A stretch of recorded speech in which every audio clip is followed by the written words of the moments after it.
Assalamualaikum warahmatullahi wabarakatuh. Halo anak-anak semua.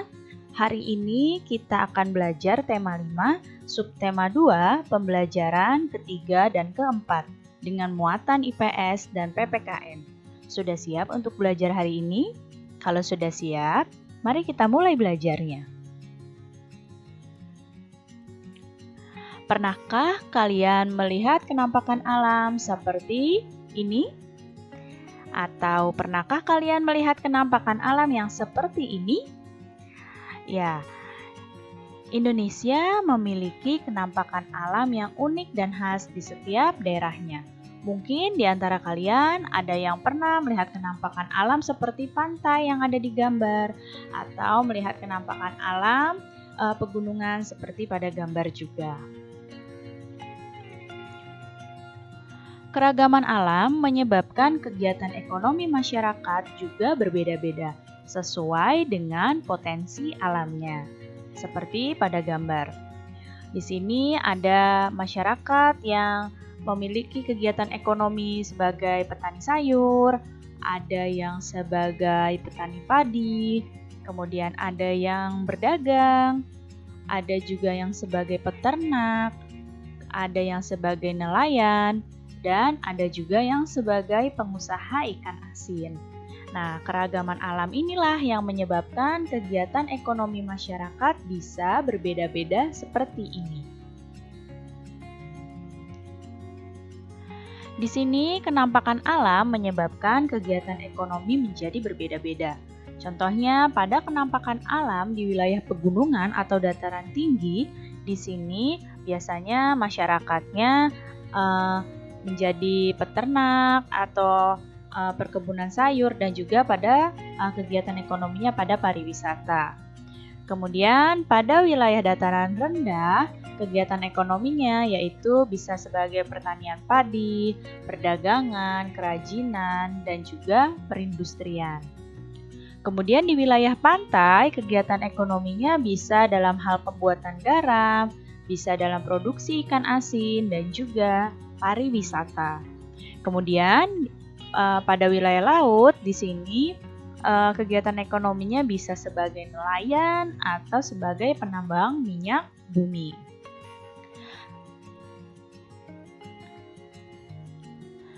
Nah, lihat gambar yang ada di hadapan kalian.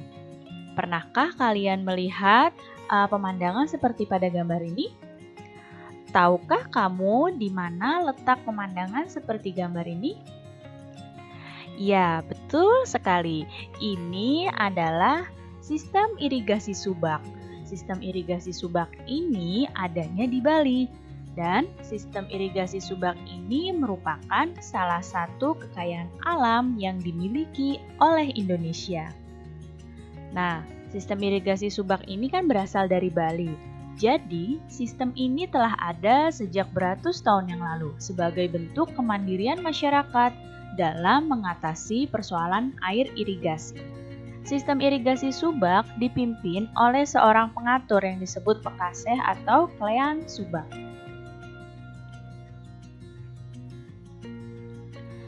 Di sini sekarang kita akan belajar tentang kenampakan alam dan kenampakan buatan. Sekarang kita lihat tentang kenampakan alam. Siapa yang tahu apa itu kenampakan alam?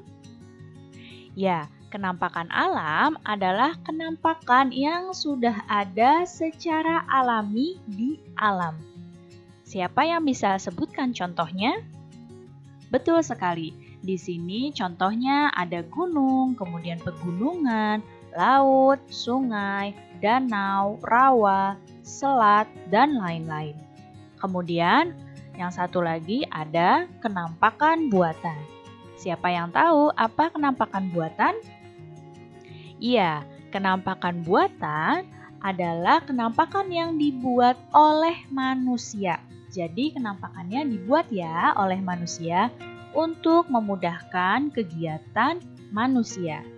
Coba, siapa yang tahu apa contohnya kenampakan buatan?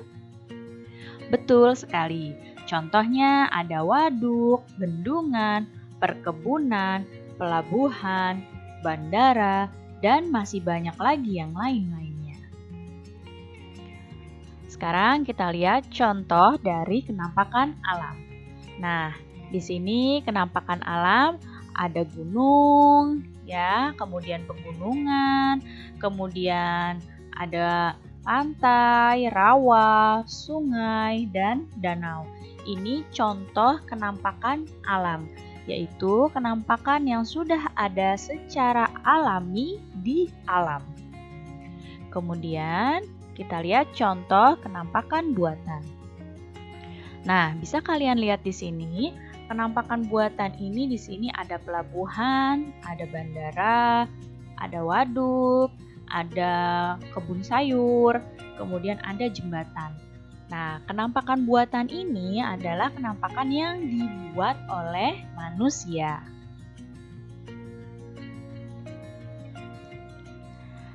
Nah, ada banyak alasan bagi masyarakat Indonesia untuk terus meningkatkan persatuan dan kesatuan. Salah satunya karena negara kita punya banyak sumber daya alam yang dapat meningkatkan kemakmuran rakyat. Selain itu, Indonesia itu dalam mencapai kemerdekaannya juga dengan penuh perjuangan yang sangat panjang. Sekarang coba lihat gambar yang ada di hadapan kalian. Tahukah kamu peristiwa apa yang sedang terjadi pada gambar ini? Siapa yang tahu? Ya, betul sekali. Ini adalah peristiwa proklamasi, yaitu ketika Bung Karno membacakan teks proklamasi. Bangsa Indonesia telah ratusan tahun berjuang untuk mendapatkan kebebasan dari penjajahan dan menjadi sebuah bangsa yang merdeka. Setelah perjuangan yang begitu lama, akhirnya bangsa Indonesia mampu memproklamasikan kemerdekaannya. Nah, sebelum kemerdekaan, ada beberapa peristiwa penting yang terjadi. Peristiwa itu berkaitan dengan persiapan kemerdekaan Indonesia. Salah satu peristiwa tersebut adalah peristiwa Rengas Dengklok. Apa itu peristiwa Rengas Dengklok? Sekarang, perhatikan kronologi atau urutan dari peristiwa Rengas Dengklok. Jadi, pada tanggal 14 Agustus 1945, Sultan Syahrir mendengar berita kekalahan Jepang dari radio. Nah, ketika itu, tanggal 15 Agustus 1945, golongan muda mendesak Soekarno untuk segera memerdekakan Indonesia karena golongan muda sudah tahu bahwa Jepang kalah dari sekutu. Nah, setelah itu, pada tanggal 16 Agustus 1945, Soekarno-Hatta akhirnya diculik ke Rengas Dengklok. Oleh siapa? Oleh para golongan muda. Nah, tujuannya golongan muda menculik Soekarno dan Hatta adalah agar mereka berdua tidak terpengaruh oleh Jepang. Dan mereka berdua mau memproklamasikan kemerdekaan Indonesia. Pada 16 Agustus 1945, di sore harinya, akhirnya Soekarno dan Hatta setuju untuk memerdekakan Indonesia. Dan akhirnya mereka semua kembali ke Jakarta.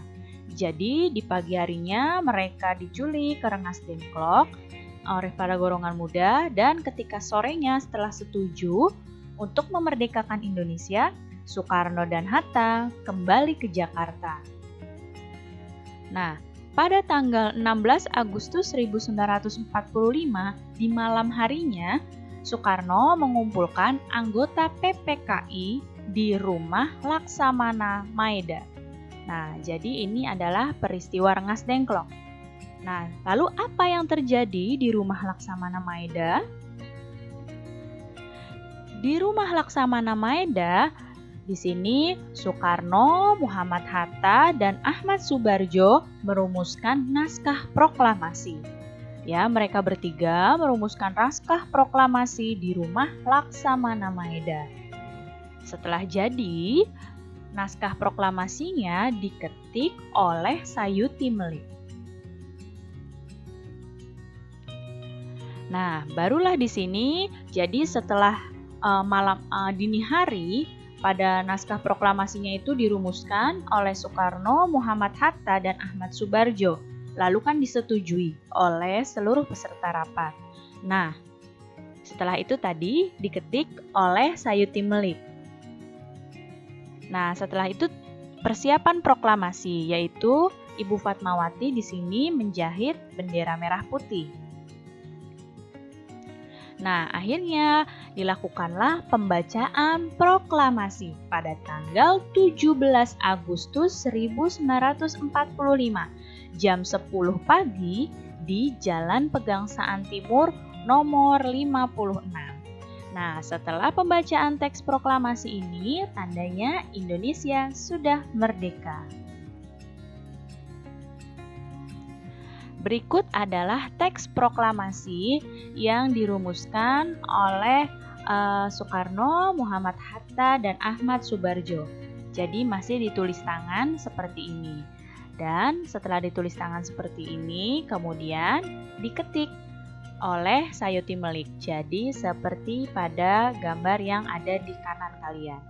Kalau yang sebelah kiri ini yang masih ditulis tangan. Yang sebelah kanan ini yang sudah diketik. Nah, apa ya makna proklamasi bagi Indonesia? Makna proklamasi bagi Indonesia yaitu yang pertama, proklamasi itu sebagai puncak perjuangan dalam memperoleh kemerdekaan Indonesia. Setelah begitu lamanya Indonesia berjuang untuk mendapatkan kemerdekaan. Kemudian, proklamasi sebagai awal terbentuknya negara Indonesia. Kemudian, proklamasi sebagai awal perubahan hukum kolonial menjadi hukum nasional. Dan proklamasi menjadi pintu gerbang menuju masyarakat yang adil dan makmur. Jadi inilah makna penting proklamasi bagi Indonesia. Nah, saat ini Indonesia telah merdeka. Waktunya kita sebagai generasi penerus untuk menjaga persatuan dan juga mengelola sumber daya alam dengan baik. Apabila masyarakat dapat bersatu dalam mengelola sumber daya alam, maka kesejahteraan bersama akan dapat tercapai. Dengan menjaga, memelihara, dan memanfaatkan sumber daya alam yang ada untuk kemakmuran rakyat, maka masyarakat adil dan makmur pasti akan tercapai. Baik anak-anak, cukup sekian ya penjelasan Ibu kali ini. Mudah-mudahan kalian paham dan mengerti. Terima kasih anak-anak semua. Sampai jumpa lagi. Wassalamualaikum warahmatullahi wabarakatuh.